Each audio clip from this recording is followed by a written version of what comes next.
Hi, good morning. ഇന്ന് April 20 ഞായർ. ഇന്ന് ഈസ്റ്റർ ദിവസമാണ്. പാതിരാ കുർബാനയൊക്കെ കഴിഞ്ഞ് രാവിലെ വന്ന് ഒരു ചെറിയ ഉറക്കം കൂടെയൊക്കെ ഉറങ്ങിയിട്ട് ബ്രേക്ക്ഫാസ്റ്റ് ഉണ്ടാക്കാനായിട്ട് എത്തിയിരിക്കുകയാണ്. ഇന്ന് ബ്രേക്ക്ഫാസ്റ്റിന് പാലപ്പവും ബീഫ് കറിയുമാണ് നമ്മൾ ഉണ്ടാക്കുന്നത്. പ്രധാനപ്പെട്ട ദിവസങ്ങളിലൊക്കെ മിക്കവാറും ഇവിടെ ഇങ്ങനെ തന്നെയാണ് ബ്രേക്ക്ഫാസ്റ്റിന് പാലപ്പവും ബീഫ് കറിയൊക്കെ ആയിരിക്കും ഉണ്ടാക്കുക.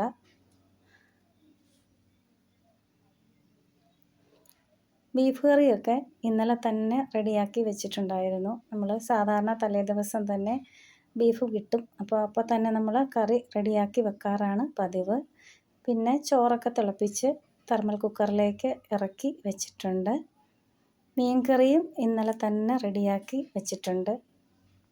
ഇനി ചോറിനുള്ള കറികൾ ഓരോന്നായിട്ട് ഉണ്ടാക്കാൻ പോവുകയാണ്. ഒരുപാട് കറികളൊന്നും ഉണ്ടാക്കുന്നില്ല. പരിപ്പ് കറി ഉണ്ടാക്കാൻ വേണ്ടിയിട്ട് പരിപ്പ് കഴുകി എടുത്തിട്ടുണ്ട്. അതിലേക്ക് ഉള്ളി, കറിവേപ്പില, ഉപ്പ് ഒക്കെ ചേർത്ത് ആവശ്യത്തിന് വെള്ളവും ചേർത്ത് അടച്ച് വെച്ചിട്ടുണ്ട്. പാലപ്പം ഇവിടെ റെഡി ആയിട്ടുണ്ട്. ഇനി നമ്മൾ ബ്രേക്ക്ഫാസ്റ്റ് കഴിക്കാനായിട്ട് പോവുകയാണ്. ബ്രേക്ക്ഫാസ്റ്റിനുള്ള സാധനങ്ങളൊക്കെ നമ്മൾ ഡൈനിങ് ടേബിളിൽ നിരത്തിയിട്ടുണ്ട്. നമ്മുടെ കുക്കർ വിസിൽ വന്നിട്ടുണ്ട്. ചോറ് ഒന്നുകൂടി വെള്ളം ഒഴിച്ച് തിളപ്പിച്ച് ഇറക്കി വെക്കാനായിട്ട് എടുത്തിട്ടുണ്ട്. അങ്ങനെ ചെയ്യുമ്പോഴാണ് ചോറ് നന്നായിട്ട് വെന്ത് കിട്ടുക. ഞാൻ മുമ്പ് ഇങ്ങനെ ചോറ് വെക്കുന്നതിൻ്റെ ഒരു വീഡിയോ ചെയ്തിട്ടുണ്ടായിരുന്നു. അപ്പോൾ ചോറ് നന്നായിട്ട് തിളച്ച് കഴിയുമ്പോൾ അത് നമ്മൾ ഒന്നുകൂടി ഇറക്കി തെർമൽ കുക്കറിലേക്ക് വെക്കും. പിന്നെ ഒരു അരമണിക്കൂറോ 3/4 മണിക്കൂറോ നമ്മുടെ അരിയുടെ വേവനുസരിച്ച് എടുത്ത് വാർത്തെടുത്താൽ മതി. അപ്പോൾ നമ്മൾ ചോറ് തെർമൽ കുക്കറിലേക്ക് ആക്കി വെച്ചിട്ടുണ്ട്. ഇനി നമ്മൾ കുറച്ച് പയർ വെള്ളത്തിലേക്ക് ഇട്ടിട്ടുണ്ട്. മെഴുക്ക് പുരട്ടി ഉണ്ടാക്കാൻ വേണ്ടിയാണ്. ഇന്ന് നമ്മൾ ഒരുപാട് കറികളൊന്നും ഉണ്ടാക്കുന്നില്ല എന്ന് ഞാൻ നേരത്തെ പറഞ്ഞു. നമ്മുടെ വീട്ടിൽ അംഗസംഖ്യയൊക്കെ വളരെ കുറവാണ്. അപ്പോൾ കുറച്ച് മെഴുക്ക് പുരട്ടി ഉണ്ടാക്കാൻ വേണ്ടിയിട്ട് നമ്മുടെ തന്നെ പയറാണ്, നമ്മുടെ വീട്ടിലുണ്ടായ കുറ്റിപ്പയറാണ് എടുത്തിട്ടുള്ളത്. പയർ ഞാനൊന്ന് ഒടിച്ചെടുക്കുകയാണ്. മുമ്പൊക്കെ ഞാൻ കട്ടിംഗ് ബോർഡിൽ വെച്ചായിരുന്നു നുറുക്കി എടുത്തുകൊണ്ടിരുന്നത്. ഇപ്പോൾ ഇങ്ങനെ പഠിച്ചതിന് ശേഷം ഇതാണ് എനിക്ക് ഏറ്റവും എളുപ്പം. ഞാനിപ്പോൾ ഇങ്ങനെയാണ് ചെയ്യാറ്. ഇങ്ങനെ കൈ കൊണ്ട് ഒടിച്ചൊടിച്ചൊടിച്ച് എടുക്കും. ഇതിൽ കുറച്ച് പയറൊക്കെ മുറ്റിയ പയറുണ്ട്. ഈ കുറ്റിപ്പയർ പെട്ടെന്ന് തന്നെ മുറ്റിപ്പോകുന്ന ഒരു പയറാണ്. അത് കാരണം കുറേ പയർ മുറ്റിയിട്ടുണ്ട്. അതൊക്കെ നമ്മൾ പൊളിച്ച് തന്നെ അങ്ങ് എടുക്കും. പിന്നെ നമ്മുടെ പയറൊക്കെ ഒടിച്ചെടുത്തിട്ടുണ്ട്. അതിലേക്ക് ഒരു സവാള ഇട്ട് കൊടുത്തിട്ടുണ്ട്. ഒരു തണ്ട് കറിവേപ്പില കൂടി നമ്മൾ ഇട്ട് കൊടുത്തിട്ടുണ്ട്. ഇനി നമ്മൾ പൊടികളൊക്കെ ഇതിലേക്ക് തന്നെയാണ് ചേർക്കുന്നത്, എണ്ണയിലല്ല. ഇതിലേക്ക് കുറച്ച് മഞ്ഞൾപ്പൊടിയും കുറച്ച് മുളക് പൊടി, കുറച്ച് ഉപ്പ്, ഇത്രയൊക്കെ ചേർത്ത് നമ്മൾ നന്നായിട്ടൊന്ന് ഇളക്കി കൊടുക്കും. മുളക് പൊടി കാശ്മീരി മുളക് പൊടിയാണ്. അതൊക്കെ ചേർത്ത് നന്നായിട്ടൊന്ന് ഇളക്കി വെക്കും.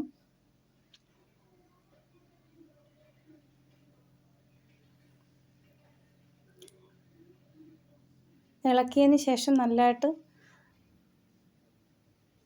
ഇളക്കി വെച്ചതിന് ശേഷം നമ്മൾ ഒരു പാൻ അങ്ങ് സ്റ്റൗവിലേക്ക് വെച്ച് കൊടുക്കുകയാണ്. പാനിലേക്ക് ആവശ്യത്തിനുള്ള വെളിച്ചെണ്ണ പാൻ ചൂടാകുമ്പോഴേക്കും നമ്മൾ ഒഴിച്ചു കൊടുക്കുന്നുണ്ട്. വെളിച്ചെണ്ണ തന്നെ ഉപയോഗിക്കുന്നതായിരിക്കും മെഴുക്ക് പുരട്ടിക്കൊക്കെ നല്ല ടേസ്റ്റ്. അപ്പോൾ വെളിച്ചെണ്ണ ഒഴിച്ചു കൊടുത്തിട്ടുണ്ട്. കുറ്റിപ്പയർ കുറച്ചധികം സമയം എടുക്കും വെന്ത് കിട്ടാനായിട്ട്. അപ്പോൾ അതനുസരിച്ചുള്ള വെളിച്ചെണ്ണ നമുക്ക് ഒഴിച്ചു കൊടുക്കാം. വെളിച്ചെണ്ണ ഒഴിച്ചു കൊടുത്തതിന് ശേഷം നമ്മൾ ഈ പയർ അതിലേക്ക് ഇട്ട് നന്നായിട്ടൊന്ന് ഇളക്കി കൊടുക്കുന്നുണ്ട്.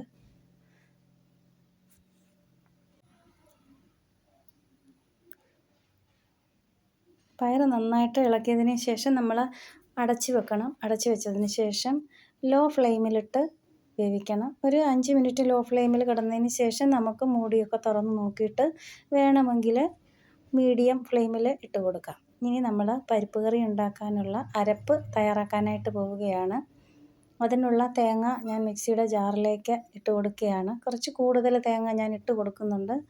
അളവൊന്നും നോക്കുന്നില്ല. നമ്മൾ എടുക്കുന്ന പരിപ്പിനനുസരിച്ചാണ് തേങ്ങ ഇട്ട് കൊടുക്കേണ്ടത്. തേങ്ങ കുറഞ്ഞു പോയിട്ടുണ്ടെങ്കിൽ പരിപ്പിൻ്റെ ടേസ്റ്റ് ആയിരിക്കും മുൻപേ നിൽക്കുക. അതുകൊണ്ടാണ് കുറച്ച് തേങ്ങ അധികം ഇട്ട് കൊടുക്കുന്നത്. ഇതിലേക്ക് കുറച്ച് മഞ്ഞൾപ്പൊടി ചേർത്ത് കൊടുക്കുന്നുണ്ട്. ഞാൻ പൊതുവേ പരിപ്പ് കറിക്ക് മഞ്ഞൾപ്പൊടി വളരെ കുറച്ച് മാത്രമേ ചേർക്കാറുള്ളൂ. പിന്നെ കുറച്ച് ജീരകവും ചേർത്ത് കൊടുക്കുന്നുണ്ട്. കുറച്ച് ജീരകവും വളരെ കുറച്ചേ ചേർക്കുന്നുള്ളൂ. അത് കഴിഞ്ഞ് കുറച്ച് കറിവേപ്പില അതിലേക്ക് തന്നെ ഇട്ട് കൊടുക്കുന്നുണ്ട്. പിന്നെ ഒരു ചെറിയ പച്ചമുളക് ഇട്ട് കൊടുക്കുന്നുണ്ട്. പരിപ്പ് കറിക്ക് സാധാരണ അധികം എരിവ് കാണില്ല. ഒരു 3-4 അല്ലി വെളുത്തുള്ളി കൂടി അതിലേക്ക് ചേർത്ത് കൊടുക്കുന്നുണ്ട്. ഒരു ചെറിയ കഷ്ണം ഇഞ്ചി ഇട്ട് കൊടുക്കുന്നുണ്ട്. ഇനി നമ്മളതങ്ങ് അരച്ചെടുത്തുകൊണ്ട് വരും. ആവശ്യത്തിന് വെള്ളം ഒഴിച്ച് സമയം നമ്മുടെ പയർ മൂടിയൊക്കെ തുറന്നിട്ട് എന്തായി എന്നൊന്ന് ഇളക്കിയൊക്കെ നോക്കാം. ഇളക്കി നോക്കിയിട്ട് നമ്മൾക്ക് ഒന്നുകൂടി ഇതങ്ങ് മൂടി വെച്ച് വേവിക്കാം. അപ്പോൾ ഇനി തീ കുറച്ചും കൂടെയൊക്കെ കൂട്ടി വെച്ച് കൊടുക്കാം. ഇനി നമ്മൾ പരിപ്പ് കടുക് വറുക്കുന്നതിന് വേണ്ടിയിട്ട് കുക്കർ സ്റ്റൗവിലേക്ക് വച്ചിട്ടുണ്ട്.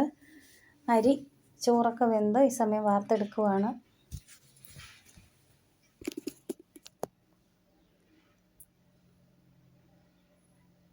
ഇപ്പോൾ നല്ല ഫൈനായിട്ട് ഈ ചോറ് വെന്തിട്ടുണ്ടാവും. ഒരു പ്രാവശ്യം മാത്രം തിളപ്പിച്ച് വെക്കുകയാണെങ്കിൽ ചോറ് അത്ര നന്നായി വെന്ത് കിട്ടില്ല. കുറച്ച് തണുത്ത് കഴിയുമ്പോഴത്തേക്ക് ചോറ് നല്ല കട്ടിയായിട്ടിരിക്കും. നല്ല കട്ടി എന്ന് പറഞ്ഞാൽ ഇത് വേവാത്ത പോലെ ഇരിക്കും. നമ്മൾ കുക്കറിലേക്ക് വെളിച്ചെണ്ണ ഒഴിച്ച് കൊടുക്കുന്നുണ്ട്. നമ്മൾ തുവരപ്പരിപ്പ് വേവിച്ച അതേ കുക്കർ തന്നെയാണ്. അതൊന്ന് കഴുകിയിട്ട് അതിൽ തന്നെയാണ് നമ്മൾ കടുക് വറുത്ത് പരിപ്പ് കറി തയ്യാറാക്കുന്നത്.